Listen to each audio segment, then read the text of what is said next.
الفقہ فی عصر نشأۃ المذاہب، تو عہد نبوی میں فقہ،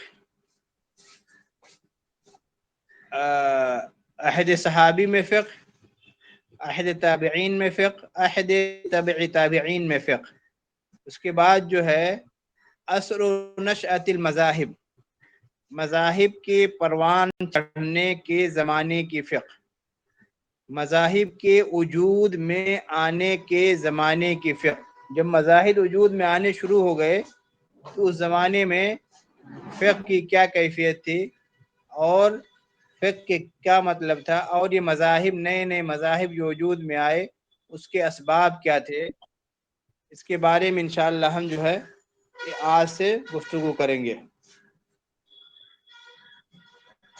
حمزہ سلیم بھی آ گئے، ایک منٹ۔ جی سر آ گئے۔ السلام علیکم۔ وعلیکم السلام ورحمۃ اللہ۔ تو یہ ہے مطلب الفقہ فی عصر نشأۃ المذاہب، مذاہب کے وجود میں آنے کا زمانہ۔ انہ اضحیٰ اصول الاجتہاد فی الفقہ الاسلامی، اضحیٰ کا مطلب جو ہوتا ہے گولڈن پیریڈ، سنہری زمانہ، سنہری دور۔ انہ اضحیٰ، یہ سب سے اچھا زمانہ تھا، یہ سنہری دور تھا۔ اصول الاجتہاد، اصول مطلب زمانہ، یہ اجتہاد کے زمانوں میں سے سب سے بہترین زمانہ ہے۔ فی الفقہ الاسلامی، اسلامی فقہ میں، یعنی اسلامی فقہ میں اجتہاد کے حساب سے سب سے بہترین زمانہ ہے۔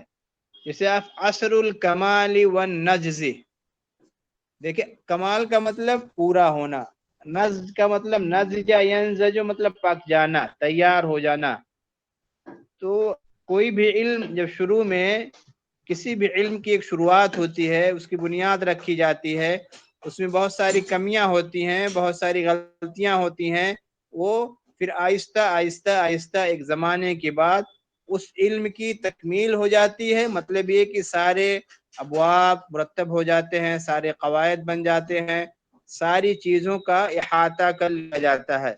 اور یہ صرف فقہ کے ساتھ نہیں ہے، جتنی بھی علوم اسلامیہ ہیں، چاہے وہ علوم حدیث ہو، چاہے وہ علوم تفسیر ہو، چاہے وہ علوم فقہ ہے، چاہے وہ فقہ ہے، تفسیر ہے، حدیث ہے، یہ جو علوم آئے ہیں آہستہ آہستہ ان میں ترقی ہوتی رہی اور ایک زمانے کے بعد جو ہے وہ مکمل ہو گئے۔ تو کہہ رہے ہیں کہ اس زمانے میں فقہ جو ہے مکمل ہو گیا، عصر الکمال ہو گیا، عصر النہضہ یعنی پک گیا، مطلب اپنی، آپ اردو میں اس طرح کہہ سکتے ہیں اپنے شباب پر پہنچ گیا۔ عصر النہضہ والکمال کا مطلب اپنے شباب پر پہنچ گیا۔ کہہ رہے ہیں کہ اسی زمانے میں عصر النہضہ، نہضہ کہتے ہیں انقلاب، نہضہ کا مطلب ہوتا ہے حرکت، گویا کہ یہ والمذاہب الفقہیہ الکبریٰ، اسی زمانے کو انقلابی زمانہ بھی کہا جاتا ہے، والمذاہب الفقہیہ الکبریٰ، اور بڑے بڑے مذاہب فقہی یعنی فقہی مذاہب کا زمانہ بھی کہا جاتا ہے۔ عصر التدوین والتالیف، تدوین اور تالیف یعنی جو ہے لکھنے اور مرتب کرنے کا بھی یہ زمانہ کہلاتا ہے۔ تو کہہ رہے ہیں یہ اگر یہ مطلب نقاط وائز ہیں، یہ فقہ اسلامی کا اجتہادی طور سے سب سے سنہری دور ہے، اور یہ فقہ کا شباب کا زمانہ ہے، انقلابی زمانہ ہے، بڑے بڑے مذاہب کے وجود میں آنے کا زمانہ ہے، فقہی کتابوں کے مرتب کیے جانے کا زمانہ ہے۔ اس کے بعد ظل هذا العصر نحو 250 عاما، اس کا پیریڈ کیا ہے؟ 250 سال ہے۔ اس زمانے، یہ زمانہ کب سے کب رہا؟ 250 سالوں پر محیط ہے، جو 250 سالوں پر شامل ہے۔ ظل هذا العصر نحو 250 عاما، یہ زمانہ، یہ دور تقریباً 250 سالوں پر محیط ہے۔ کب سے شروع ہوا؟ من اوائل القرن الثانی الى منتصف قرن الرابع تقریباً، یہ جو زمانہ شروع من اوائل القرن الثانی، قرن کہتے ہیں سینچری کو، صدی کو. کہہ رہے ہیں کہ القرن الثانی مطلب دوسری سینچری، دوسری صدی کی شروع سے لے کر کے چوتھی صدی کے نصف تک. دوسری صدی کی شروعات کہاں سے ہوگی؟ دوسری صدی کی شروعات جو ہوگی 100، یعنی پہلی صدی کسے کہا جائے گا؟ 1 سے لے کر کے 100 تک، یعنی پہلی ہجری سے لے کر کے دوسری 100 ہجری تک جو ہے یہ پہلی صدی کہلائے. دوسری صدی کی شروعات 101 سے شروع ہوا. تو دوسری صدی کی شروعات یعنی 101 ہجری سے لے کر کے 350 ہجری تک یہ زمانہ ہے. یہ زمانہ یعنی تابعین، یہ مذاہب کے قرآن چڑھنے کا زمانہ 101 ہجری سے شروع ہو کر کے 350 ہجری تک ختم ہو جاتا ہے. اس کے بعد دوسرا دور آئے گا.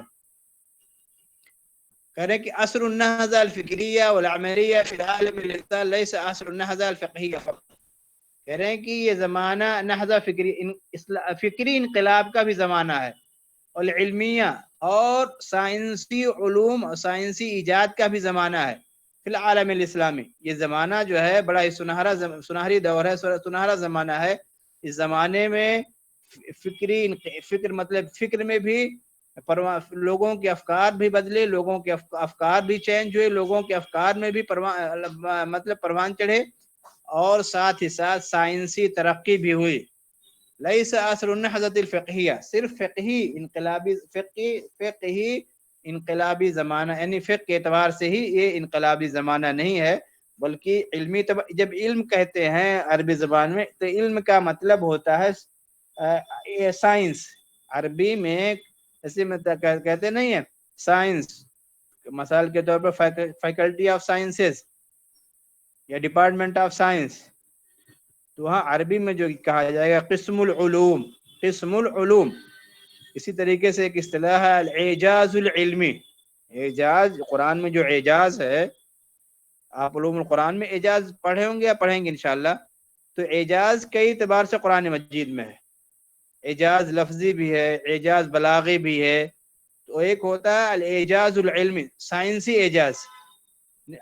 قرآن میں جو سائنس سے متعلق چیزیں بتائی گئی ہیں اس زمانے میں بتائی گئی ہیں، اور آج بھی بہت سی چیزوں میں تحقیق ہو رہی ہے، بہت سی چیزوں پر سائنسداں پہنچ گئے ہیں، بہت سی چیزیں جو ہے تاحال تحقیق اور سرچ کے لیے کھلی ہوئی ہیں. تو علمیہ کا مطلب سائنسی میدان. تو فکری میدان اور سائنسی میدان کے اعتبار سے دونوں یہ بہت ہی سنہری دور ہے، بہت ہی اچھا زمانہ ہے. صرف فقہ یہ نہیں کہا جائے گا کہ یہ فقہ کے اعتبار سے ہی ایک اچھا زمانہ تھا، بلکہ ہر اعتبار سے جو ہے یہ زمانہ جو ہے بہت ہی اچھا زمانہ مانا جاتا ہے. اس کے بعد جو دوسرا ٹاپک ہے عوامل النہضۃ الفقہیہ فی ھذا العصر. عوامل النہضۃ الفقہیہ، عامل کا ایک مطلب ہوتا ہے کام کرنے والا، لیبر، اور ایک مطلب ہوتا ہے سبب، ریزن. عوامل کا مطلب ہوتا ہے اسباب. یہاں عوامل کا مطلب اسباب. عامل جب آتا ہے لیبر کے معنی میں آتے ہیں تو اس کی جمع عاملون آتی ہے، اور جب عامل کا مطلب ہوتا ہے سبب تو اس کی جمع عوامل آتی ہے. اس لیے یہاں پر عوامل کا مطلب اسباب. النہضہ الفقہیہ، فقہی انقلاب کے اسباب. فی ھذا العصر، اس زمانے میں فقہی اسباب کے، فقہی انقلاب کے کیا اثرات، کیا اسباب تھے، اس پر جو ہے مختصر طور سے گفتگو کی گئی ہے. پہلی چیز کیا ہے؟ قیام الدولة العباسیہ وعنایت الخلفاء بالفقہ والفقہاء. قیامت ہم سب جانتے ہیں کہ جب تاریخ کا مطالعہ کرتے ہیں تاریخ بھی پیریڈ وائز تقسیم کر دی گئی ہے. جیسے نبی کریم صلی اللہ علیہ وسلم کے زمانے میں جو تاریخ، اس کا ایک مرحلہ ہے. صحابہ کرام یا خلفائے راشدین کا یہ زمانہ ہوتا ہے، اس کو جو ہے خلفائے اربعہ کا زمانہ کہا جاتا ہے. اس کے بعد جو ہے یا دور خلفائے اربعہ کہا جاتا ہے. اس کے بعد جو ہے دور اموی کہا جاتا ہے، یعنی جو زمانہ بنو امیہ سے شروع ہوتا ہے اس کو بنو امیہ کا زمانہ کہا جاتا ہے. پھر تبدیلی کے ساتھ ساتھ بنو عباسیہ جو ہے، بنو عباسیہ یعنی جو ہے جب بنو امیہ کا خاتمہ کر کے عباسی قبیلے کو لوگوں نے اپنی کمان اپنے ہاتھوں میں مملکت کی کمان لے لی، تو اس زمانے سے اس زمانے کو بنو عباسیہ کا زمانہ یا عہد بنو عباسیہ یا زمانے ابو عباسیہ، جو کچھ بھی آپ کہیں، یہ کریں قیامت الدولہ العباسیہ، عباسی ملک کا قیام، وعنایت الخلفاء، اور خلیفہ کا خاص خلیفہ کا دلچسپی لینا، عنایت کا مطلب دلچسپی لینا، خلیفہ کی دلچسپی، بالفقہ والفقہ، فقہ اور فقہا سے دلچسپی پیدا ہوئی۔ جب دور عباسی کا قیام ہوا تو ان کے حکمرانوں کا فقہ اور فقہا کے تئیں دلچسپی پیدا ہوئی یا ان کا لگاؤ پیدا ہوا۔ سر کیوں بات مکمل نہیں، اس کی وجہ یہ تھی کہ جب بنو عباسیہ خاتمہ، بنو امیہ کا خاتمہ ہوا تھا، تو جو لوگ خاتمہ کرنے والے تھے وہ یہ لوگ دعویٰ کر رہے تھے کہ بنو امیہ یعنی جو لوگ اس وقت حاکم تھے، حکمراں تھے، ان کے اندر بہت سی خرابیاں پیدا ہو گئی ہیں، وہ اسلام پر عمل نہیں کر رہے ہیں، اسلام کے رول کو فالو نہیں کر رہے ہیں، اسلامی قوانین کی تنفیذ۔ تو باقاعدہ یہ ان لوگوں یہ آبجیکشن یا یہ ان چیزوں کو انہوں نے ابھارا تھا بعد میں جو بنو عباسیہ کے لوگ تھے، تو اس بنیاد پر انہوں نے علم بغاوت بلند کی تھی اور عہد امیہ کا خاتمہ کر کے عہد بنو عباسیہ کی شروعات کی تھی۔ گویا کہ ان کے اوپر پریشر تھا کہ جس چیز کا وہ لوگ دعویٰ کر رہے تھے کہیں اس سے منحرف نہیں ہو رہے ہیں، کہیں اس سے الگ نہیں ہو رہے ہیں، تو اسی وجہ سے خلیفہ بنو امیہ کے لوگوں کا علماء کے تئیں، فقہ کے تئیں خاص دلچسپی پیدا ہوئی۔ پھر بعد میں آگے چل کے ان کے اندر بہت ساری خرابیاں ہوئی، لیکن شروع میں یہ وعدہ کر کے آئے تھے کہ ہم اسلامی قوانین کی بہو تنفیذ کریں گے اور ہم اس میں علماء اور فقہا سے مدد لیں گے۔ تو ایک وجہ یہ تھی کیونکہ وہ دلچسپی کا سبب ایک تھا۔ جی کوئی سوال پوچھ رہے تھے؟ جی سر یہاں پر ایک تو جو نہزہ کا معنی ہے وہ، اور دوسرا جو یہاں پر خلفا یعنی کہ خلیفہ کا وہ ہے نا سر، یہ جمع خلفا، تو جی جی خلیفہ کا تو مطلب جانشین آئے گا، تو ہم ایک مطلب حکمراں کی حیثیت سے کیسے لیں گے معنی یہاں پر؟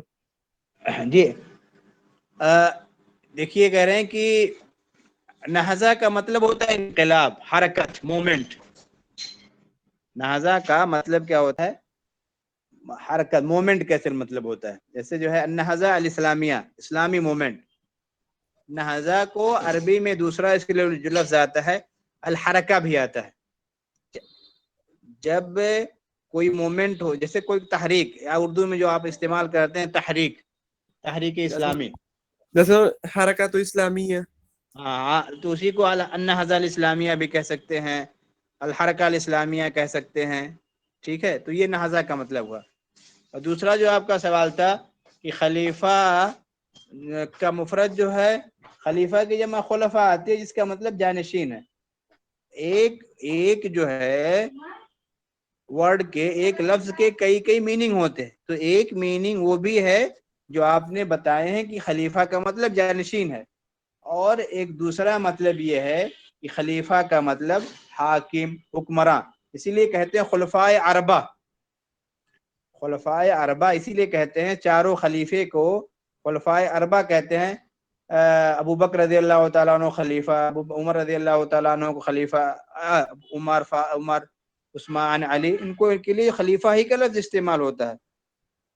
تو ایک دوسرا مطلب یہ ہوتا ہے حاکم یا حکمراں۔ جی کلیئر دونوں کے معنی؟ جی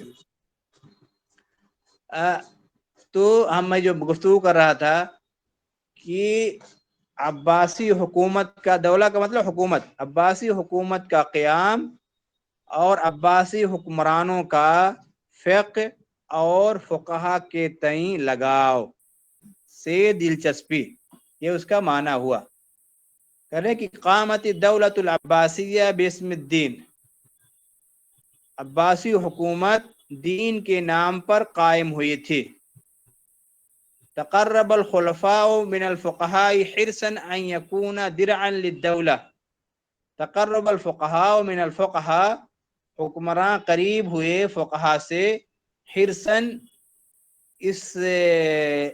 اس طلب سے، اس نیت سے یہ چاہتے ہوئے علی یکون درعا للدولہ کہ وہ حکومت کے لیے در کہتے ہیں ڈھال کہ وہ حکومت کے لیے ڈھال کا کام کریں. تو حکمراں جو ہے ان کی قربت علماء سے اسی لیے ہوئی تھی تاکہ وہ عوام کو حکومت سے قریب کریں، تاکہ عوام جو ہے حکومت سے بدظن نہ ہو. کیونکہ علماء کا ایک اہم رول ہوتا ہے، علماء کا ایک اپنا اثر ہوتا ہے، لوگ ان کی باتوں کو دھیان دیتے ہیں، ان کی باتوں کو لوگ سنتے ہیں. اور خاص طور سے اس زمانے میں تو بہت ہی ایک اچھی پکڑ تھی علماء کی جو ہے عوام پر، اچھی پکڑ تھی. آج بھی اگر کوئی خاص ایک اچھا عالم ہے تو اس کی بھی عوام پر اچھی پکڑ ہوتی ہے. تو کہہ رہے ہیں کہ تقرب خلفاء من الفقهاء حرصا على ان يكون درعا للدولة وسعيا الى كسب حب الناس. کیوں قریب ہوئے تھے؟ تقرب الخلفاء یعنی خلفاء جو ہے فقہاء سے قریب، حرصا ان يكون درعا للدولة کی حکومت کے کارندے بن جائیں، وسعيا الى كسب حب الناس اور لوگوں کے محبت کو حاصل کر لیں، لوگوں کی محبت کو حاصل کر لیں. فی صور متعینہ متعونہ مختلف صورتوں سے، مختلف طریقوں سے وہ لوگوں کے دلوں پر قابض ہو جائیں، لوگوں کی محبت کو حاصل کر لیں، اور جو ہے حکماء فقہاء اس میں جو اہم رول ادا کریں. کیسے وہ حاصل کیسے ہو جاتے تھے؟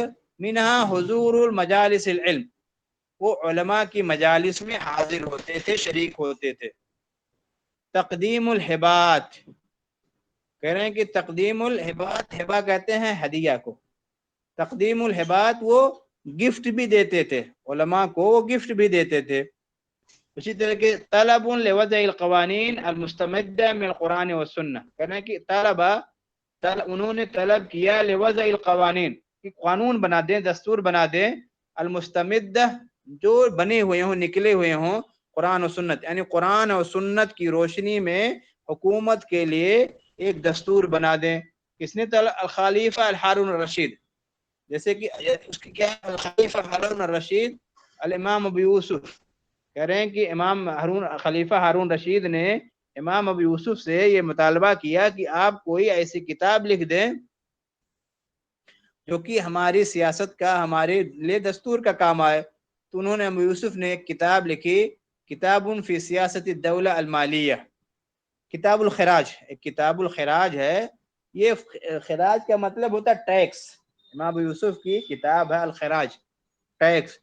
تو اس میں سارے مسائل بیان کیے کہ ٹیکس سے متعلق کیا قانون ہوں گے، ٹیکس سے متعلق کیا احکام ہوں گے، ٹیکس کیسے لیا جائے گا، کتنے % لیا جائے گا. یہ پوری تفصیل جو ہے کتاب الخراج میں موجود ہے. تو امام یوسف نے خلیفہ ہارون رشید کے مطالبے پر یہ کتاب لکھی تھی. تو اس طریقے سے اور اسی طریقے سے ہارون رشید نے امام مالک سے یہ مطالبہ کیا تھا کہ آپ اپنی کتاب معطا کو کیا کہہ دیں، قانون کا یعنی ملک کا قانون بنا دیں. گویا کہ آپ کی جو کتاب ہوگی معطا امام مالک کی جو کتاب ہے، یہ گویا کہ وہ آئین ہوگا ملک کا اور دستور ملک کا ہوگا. تو امام مالک رحمۃ اللہ علیہ نے بہت سختی سے اس کا انکار کر دیا کہ نہیں، یہ میری اس میں بہت سی میری اپنی رائے ہے اور لوگوں کو میری رائے سے اختلاف کرنے کا پورا حق ہے، اور بہت سی ایسی باتیں ہیں جن کی رسائی نبی کریم صلی اللہ علیہ وسلم کی ساری باتیں مجھ تک نہیں پہنچی ہیں. بہت سی ایسی باتیں ہیں جو دوسرے لوگوں تک حدیث رسول کی رسائی ہے، لہذا میں قطعی طور پر اس بات کی اجازت نہیں دوں گا کہ میری کتاب کو ملک کا دستور بنا دیا جائے. وہ سختی سے منع کیا تھا. تو یہ سبب تھے کہ حکومت عباسیہ کے گورنر یا حکومت عباسیہ کے حکمراں علماء سے بہت قریب تھے، اور ان کی تاکہ وہ لوگوں کے دلوں پر راج کریں، عوام ان کے خلاف بغاوت نہ بلند کریں، عوام کے وہ چہیتے بنے رہیں، اور اگر کہیں جو ہے مجھ سے غلطی ہو جائے تو علماء اس پر جو ہے لیپا پوتی کر دیں، یا اس کو جو ہے مطلب مختلف زاویوں سے اس کو جو ہے جائز قرار دیں، یا اس کو میرے لیے ڈھال کا کام کریں. یہ پہلا سبب تھا. کہنے کانا لذالک غایہ سیاسیہ، حکمراں جو قریب ہوئے تھے ان کا ایک سیاسی مقصد تھا، غایہ سیاسی مقصد تھا. لیکن كان ذلك عاملا مهما لنهضة الحیات الفقہیہ فی هذا العصر. گرچہ ان کا سیاسی مقصد تھا لیکن یہ بہت مہم کا مطلب بہت ہی اہم سبب تھا. لنہضۃ الحیات الفقہیہ، فقہی زندگی کی میں حرکت آنے کا، فقہی انقلاب کا، فقہی تحریک کا، فقہی مومنٹ کا یہ بہت ہی مؤثر سبب تھا اس زمانے میں. کیونکہ دیکھیے اگر سرکاری سرپرستی کسی کو بھی مل جاتی ہے تو اس طور سے اگر آپ تاریخ کا بھی مطالعہ کریں گے تو جب مسلم حکومت رہی ہے، مسلم حکومتوں کا سپورٹ رہا ہے، تو مسلمانوں نے علمی میدان میں بہت ہی زیادہ کام کیا ہے، چاہے وہ تعلیم کے لحاظ سے. کسی مثال کے طور پر ہندوستان، جب آپ ہجری 13ویں یا 14ویں صدی کو لے لیجئے، جبکہ عرب ممالک یا پوری ممالک میں جو ہے بالکل علم کا نام و نشان، اسلامی علوم کا نام و نشان مٹا ہوا تھا، کوئی پڑھنے پڑھانے والے نہیں تھے. اس وقت جب یہاں پر مغلوں کی حکومت تھی اور مغلوں کے اس حکومت کے سپورٹ کے نتیجے میں یہاں پر بڑے بڑے علماء پیدا ہوئے جن کا آج بھی عربوں کے نزدیک بہت ہی معتبر نام ہے، بہت ہی عزت کے ساتھ نام لیتے ہیں. بڑی بڑی کتابیں وجود میں آئیں، مختلف کیا کہتے ہیں طبع خانے پرنٹ پریس سے بنائے گئے. اور اس زمانے میں مختلف جو ہے پریس بنے اور کئی کتابوں کی، یہاں تک کہ تاریخ، جب اسلامی علوم کی تاریخ ترتیب مطالعہ کریں گے تو آپ کو پتہ چلے گا کہ اگر یہاں تک کہ لولا علماء الہند لذهب علوم الاسلامی، اگر ہندوستانی علماء اس وقت زندہ نہ ہوتے تو گویا کہ اسلامی علوم مٹ گیا ہوتا.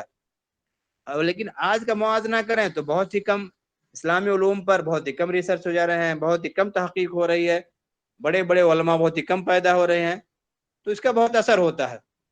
گرچہ ان کے تو کہنے کا مطلب یہ تھا کہ گرچہ ان کے حکومت عباسیہ کے اپنے سیاسی مقاصد تھے لیکن اس کا جو ہے بہت ہی گہرا اثر تھا کہ علوم و فنون میں خوب ترقی ہوئی. ایک پہلا سبب تھا یہ جو ہے. سر پھر اس میں تو جو ہے کیا مطلب جب عباسی دور آیا تھا اور جب حکومت تھی، مطلب وہ حکومت شورا بینہم پر قائم نہیں تھی، لیکن پھر بھی مسلمانوں نے اپنا تھوڑا وہ کام لیا. ہاں مطلب حکومت کے سائڈ پر ہوتے ہوتے بھی کام لیا. ہاں جی جی جی جی نہیں، میں کہہ رہا ہوں کہ جب حکومت لوگ مطلب ہے کہ دیکھیے آپ کے پاس جب پاور ہوتا ہے تو پاور کے نتیجے میں بہت سارے آپ کام کر سکتے ہیں نا. جب تک پاور نہیں ہوتا، اب مثال کے طور پہ ہندوستان میں آپ کوئی اسلامی علمی پروجیکٹ آپ شروع کرنا چاہیں، پروجیکٹ کا مطلب انسائیکلوپیڈیا ٹائپ، تو اس میں آپ کو بہت بڑی رقم کی ضرورت پڑے گی، کروڑوں روپے کی ضرورت پڑے گی. جو بڑے بڑے پروجیکٹ یورپ میں بن رہے ہیں، بڑی بڑی کتاب انسائیکلوپیڈیا، تو اگر آپ بنانا چاہیں تو سب سے پہلے آپ کے مالک ہے، ہم کروڑ روپے کہاں سے لائیں.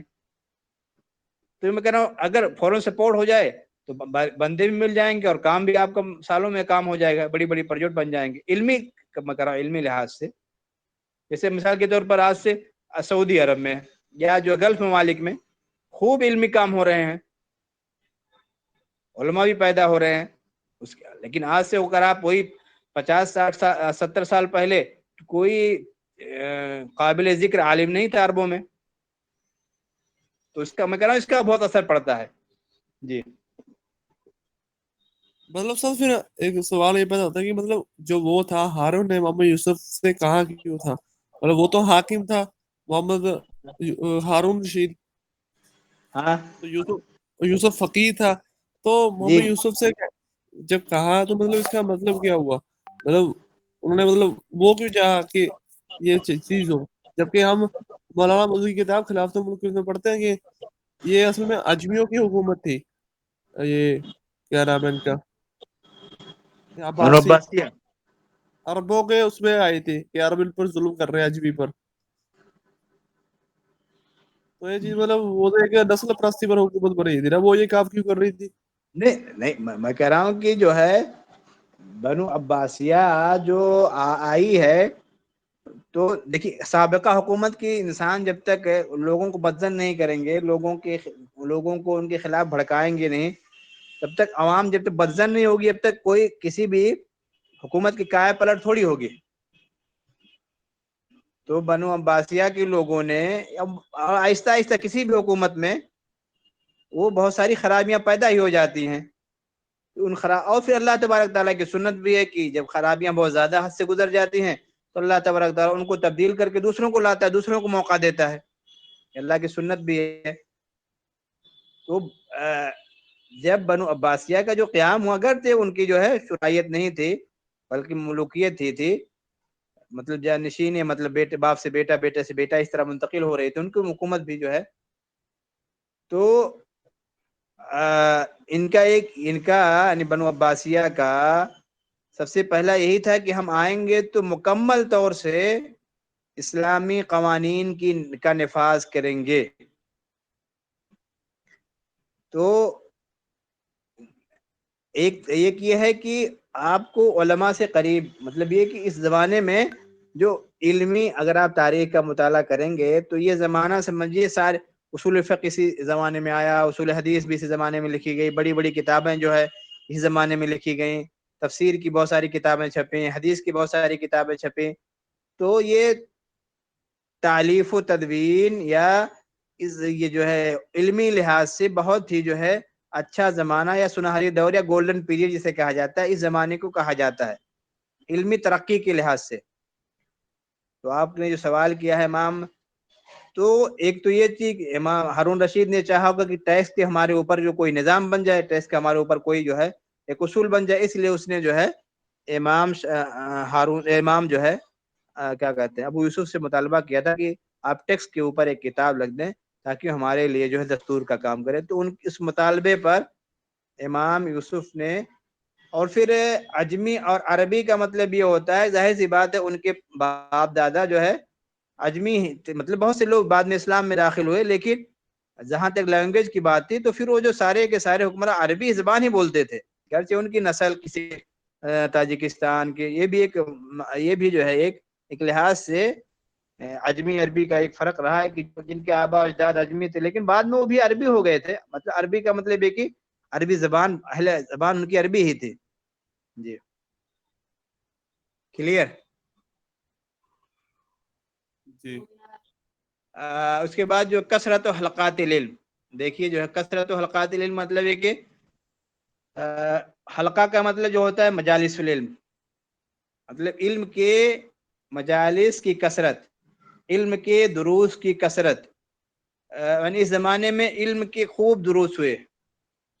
کریں کہ ادى اتساع الحضارة والعمران واستقرار الحياة الاقتصادية في هذا كثرة الإقبال على طلب العلم والتفرغ له. کریں کہ اتساع الحضارہ، اسلامی تہذیب کے پروان چڑھنے کی وجہ سے، والعمران، بلڈنگیں تعمیر ہونے کے نتیجے میں، استقرار الحیات الاقتصادیہ، اقتصادی یعنی اقتصادی تبدیلی کی وجہ سے، یعنی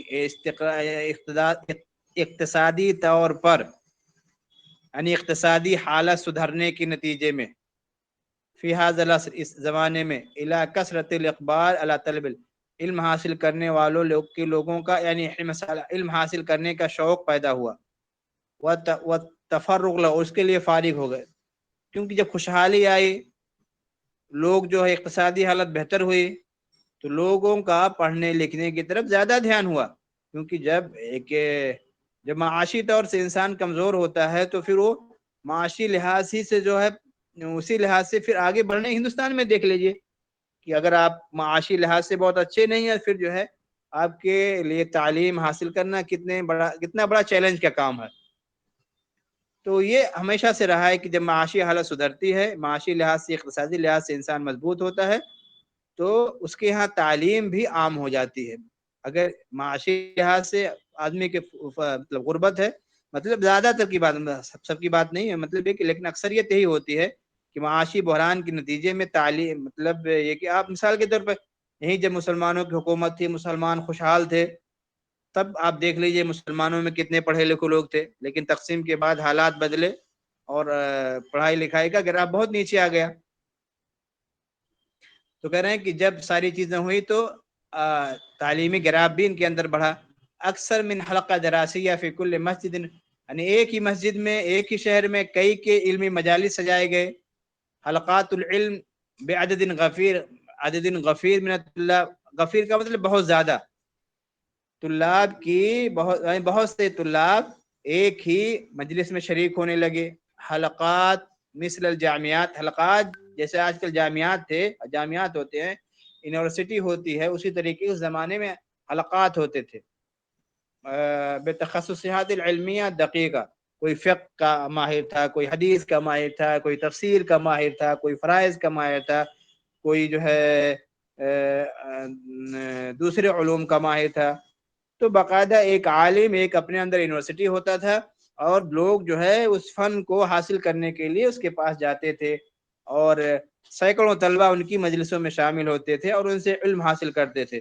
تو حلقات کا مطلب یہ نہیں ہے کہ چھوٹے چھوٹے مدرسے، گویا کہ آپ اس طرح سمجھ لیجئے جس طرح یونیورسٹیوں میں باقاعدہ تخصص ہوتا ہے، مختلف فنون پڑھائے جاتے ہیں، اسی طریقے سے مسجد میں یا کسی طرح پر ایک بلڈنگ میں مثال کے طور پر فلاں کا درس ہوگا فقہ کے اوپر، فلاں کا درس ہوگا حدیث کے اوپر، فلاں کا درس ہوگا اصول فقہ کے اوپر، اس طرح کی جو ہے مجلسیں لگتی تھیں اور لوگ اس کے لیے سفر کرتے تھے۔ الرحلات العلمیہ انشاءاللہ اگلی کلاس میں پڑھیں گے کہ علماء کے اسفار، الرحلات العلمیہ بین الفقہاء، یعنی علماء کے، فقہا کے علمی اسفار، یعنی فقہا نے جو علم کے خاطر سفر کیا ہے، اس کی تفصیل انشاءاللہ اگلے کلاس میں ہم پڑھیں گے۔ تو